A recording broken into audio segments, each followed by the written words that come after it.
সরকারের মুক্তি চাই, আবুল সরকারের মুক্তি চাই, মুক্তি চাই, মুক্তি চাই, মুক্তি চাই, মুক্তি চাই, আবুল সরকারের মুক্তি চাই। বাংলার বাউল এক হও, এক হও, এক হও, এক হও, বাংলার বাউল, মুক্তি চাই, মুক্তি চাই, আবুল সরকারের মুক্তি চাই। সমবেত বন্ধুগণ, আজকে আমি আমার বক্তব্য দীর্ঘায়িত করব না। শুধু একটা দাবি, এই রাষ্ট্রের এখন যারা পরিচালনা করছেন, আপনারা তো আমাদের 5ই আগস্টের আমানতকারী হিসাবে আপনাদেরকে আমরা ক্ষমতা দিয়েছিলাম, সেই আমানতের খেয়ানত করবেন না। এই বাংলাদেশের ফ্যাসিবাদ বিরোধী লড়াইয়ের প্রতিটি অংশীজনের আপনাদের হাতে আপনার আমানত। সবাই যেভাবে বুকে দাঁড়ায়, আমরা এখন পর্যন্ত সেই ধ্বংসের পথে যেতে চাই না। 5ই আগস্ট পরবর্তী সময় আমরা কোনো ধ্বংসের পথে আর যেতে চাই না। তাই যে হাত দিয়ে বাউলদের প্রতি আঘাত করা হয়েছে, সেই হাতকে আমরা কিন্তু রুখে দিতে জানি।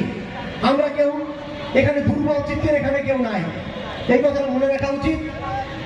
এবং পাশাপাশি বাংলাদেশের সকল নাগরিকের সবার অধিকার, সমান অধিকার নিশ্চিত করার, যানবাহনের রক্ষা করবে, যানবাহনের নিরাপত্তা নিশ্চিতের দাবি জানিয়ে আমি আমার বক্তব্য শেষ করছি এবং মহারাজ বাউল আবুল সরকারের মুক্তি চাই।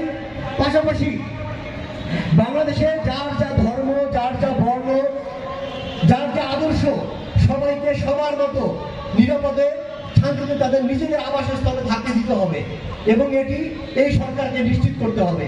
সকলের কল্যাণ হোক।